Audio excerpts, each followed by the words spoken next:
Salut à tous et à toutes et bienvenue pour cette nouvelle vidéo, c'est Vito et aujourd'hui dans cette nouvelle partie de ma présentation du Samsung Galaxy S9 Plus, on va passer à une partie très intéressante et je suppose très attendue qui est donc la partie sur les capteurs photo. Donc bien sûr on va parler des capteurs photo arrière mais aussi du seul capteur photo avant.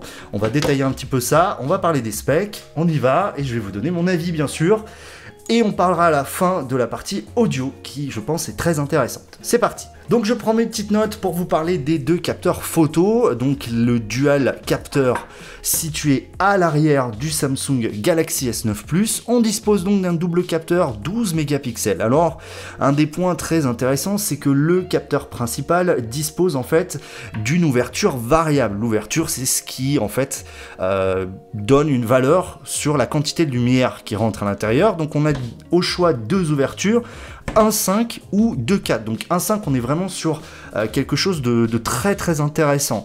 Au niveau du deuxième capteur, c'est un capteur à zoom optique, donc une focale en x2, donc là on est sur 26, là on est sur 52 mm, toujours en 2 mégapixels, ouvrant à 2.4. Donc là on est quand même sur un objectif un petit peu avec une ouverture assez faible. De la stabilisation optique, bien sûr. En termes de vidéo, on est capable de tourner en 4K à 60 images par seconde, ça c'est très intéressant.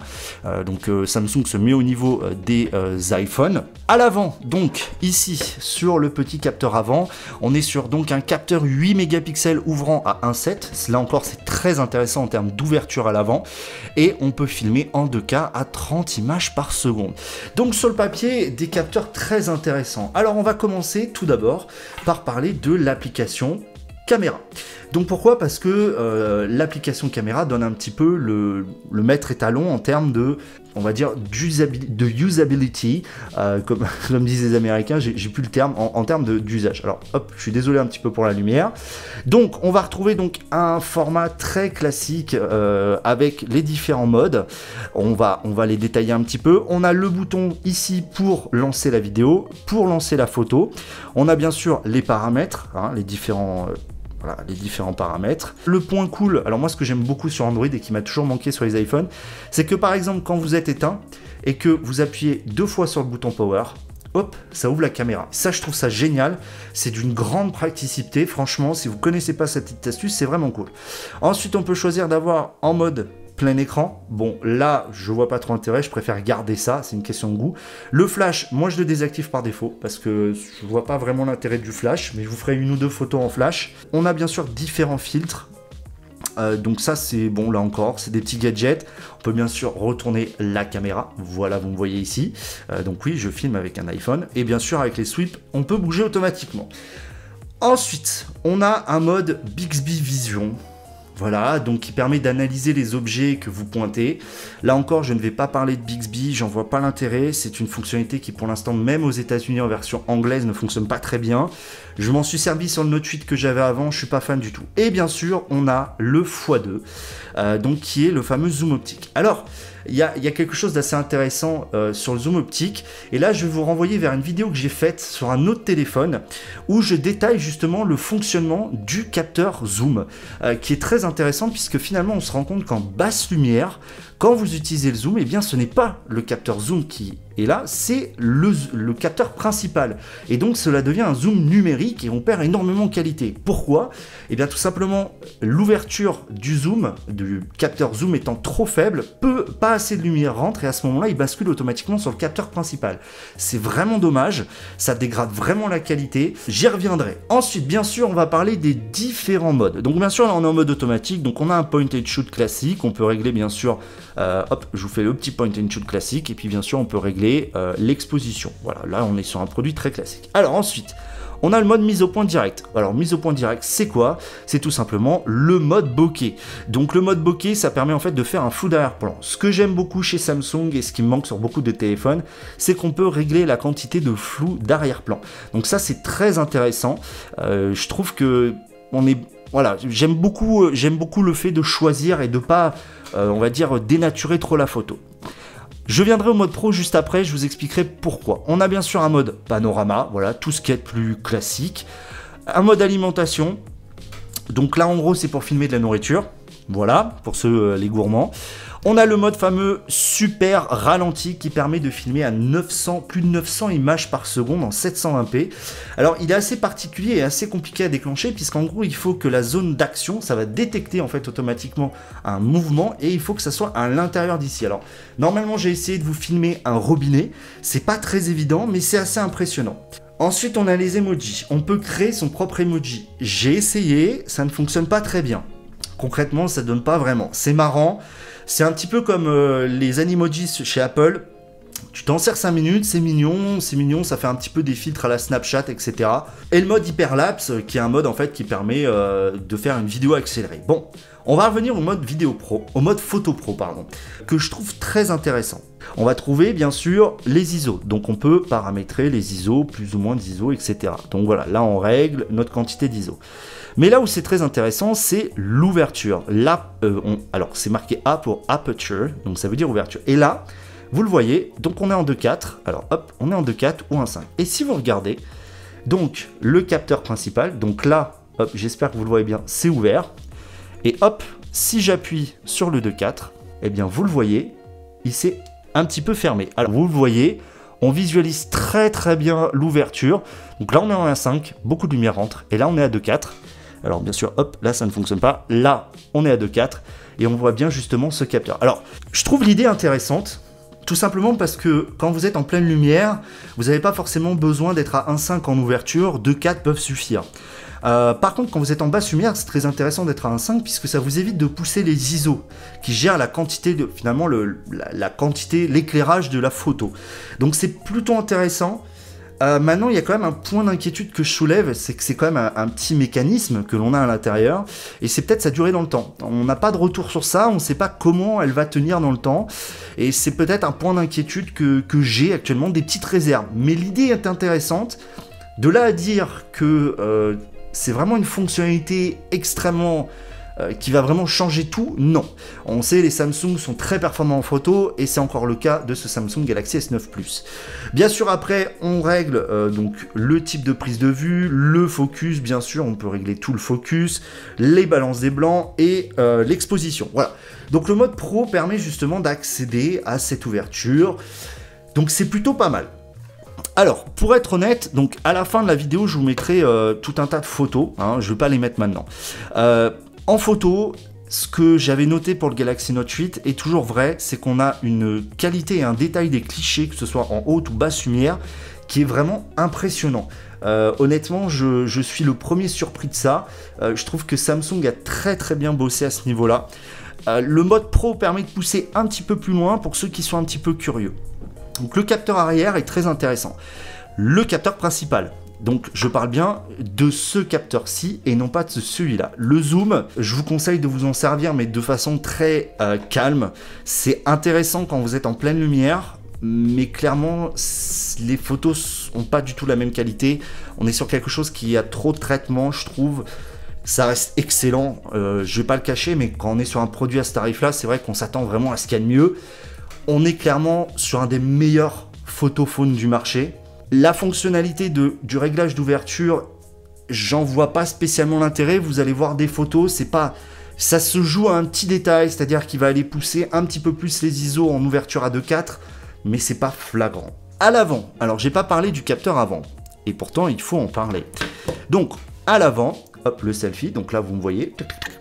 Donc on a mise au point selfie, donc on a un mode bokeh aussi, donc c'est-à-dire un mode flou d'arrière-plan, qui fonctionne pas trop mal, mais je trouve qu'il a tendance à, encore une fois, trop lisser. On a bien sûr les selfies, les emojis, selfie panorama. Bon, moi je suis pas un grand fan des selfies. Tout ce que je remarque, c'est qu'encore une fois, et comme très souvent sur les smartphones nouvelle génération, sur les visages, il a tendance à beaucoup lisser le visage, c'est-à-dire vraiment enlever toutes les formes du visage, et c'est quand même dommage.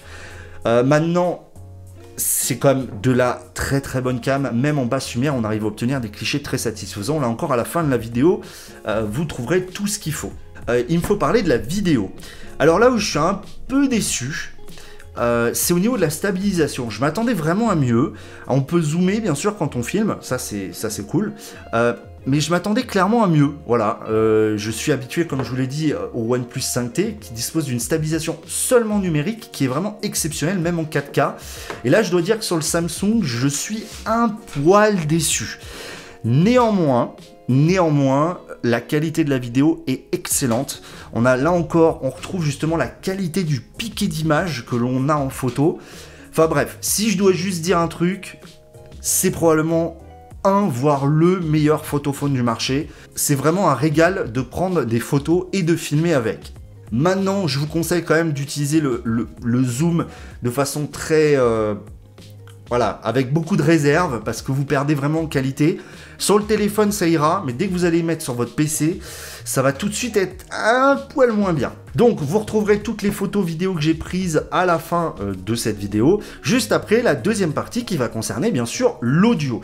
L'audio qui est donc une partie assez importante du Samsung Galaxy S9 Plus, tout simplement parce que Samsung a mis en place à l'intérieur même de son téléphone le système Dolby Atmos. Bon, concrètement c'est quoi? Ça permet d'améliorer l'écoute en fonction de ce qui circule autour de vous. Donc on a plusieurs modes.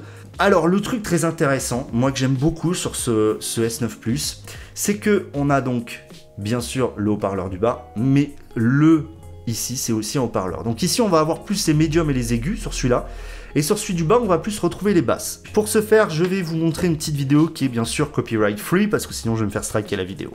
On va voir un petit peu ce que ça donne. Donc c'est une musique basique, hein.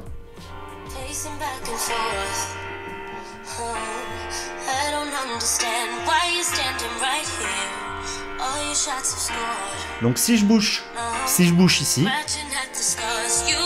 voilà, on voit bien que ça fonctionne toujours. Et si je bouge ici,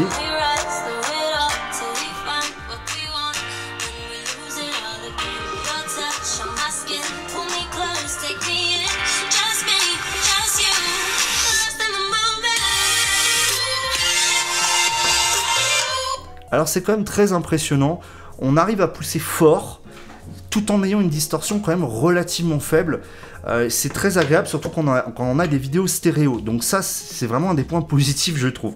Bien sûr, on a un égaliseur, et on a plusieurs éléments pour, voilà, des trucs assez plutôt intéressants. Et on a surtout le Adapt Sound, c'est-à-dire que vous allez passer une série de tests qui va adapter, en fait, qui va faire un égaliseur personnalisé pour s'adapter à votre écoute.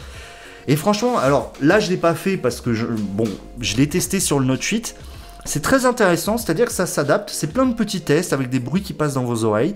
Et c'est vrai que c'est vraiment sympa. C'est vraiment très très sympa. Alors donc la qualité des haut-parleurs, on est vraiment sur du très très bon. Moi j'aime beaucoup, c'est suffisamment fort pour le quotidien. Là où je suis encore satisfait, c'est au niveau du jack. Oui, il y a encore un port jack, comparé à beaucoup de constructeurs que je ne citerai pas, qui l'ont abandonné, un mini jack, pardon. Le jack est plutôt pas mal, il manque peut-être un peu de puissance pour être un petit peu exigeant, je dirais, mais là encore, il offre des résultats très très bons, notamment avec l'égaliseur. Donc d'un point de vue audio, vraiment, ce Samsung Galaxy S9 Plus est un vrai régal, comme pour la photo finalement. Donc voilà, c'était mon petit retour donc sur cette partie photo vidéo. Je pense que vous l'aurez compris, on est sur un téléphone premium, très haut de gamme. Voilà, il n'y a pas grand chose à dire de plus, je pense. Il fait tout très bien. On est sur le meilleur smartphone actuellement en termes de photos et vidéos de 2018. C'est vrai que pour moi, en tous les cas, c'est déjà presque trop pour mon usage. Néanmoins, c'est vrai que c'est très très satisfaisant de pouvoir se servir au quotidien de ce produit. Voilà, je vous mets ensuite des photos, des vidéos, etc. pour vous montrer un petit peu comment ça fonctionne, un petit peu la qualité globale. Et puis je vous donne rendez-vous dès demain pour la suite de cette présentation du Samsung Galaxy S9 Plus. C'est tout pour cette vidéo, c'était Vito Tech Check les amis.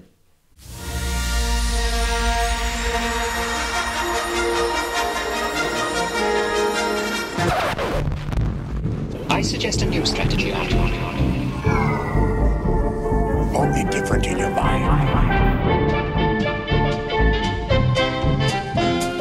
Help me, Obi-Wan Kenobi. You're my only hope.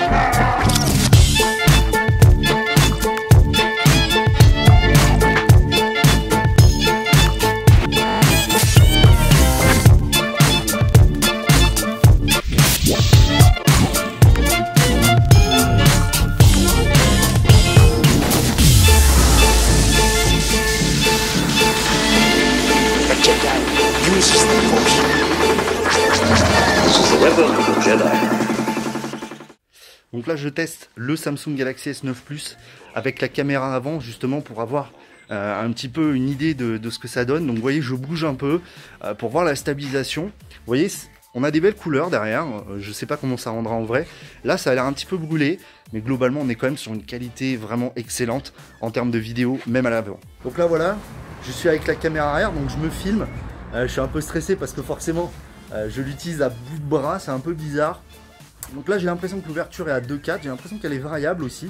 Donc là vous pouvez justement voir un petit peu la stabilisation. Donc là parce que je fais rien pour ne pas bouger. Vous voyez, la stabilisation est quand même très performante, hein. On va être honnête, mais je pense que c'est pas non plus la meilleure stabilisation du marché. Là je fais rien pour bouger mon bras, donc là je marche un petit peu en mode balourd. Mais voilà, je trouve ça, voilà, c'est pour vous donner un petit peu l'exemple. Donc là on est en très bonne condition de lumière. Donc vous voyez, les rendus sont très intéressants.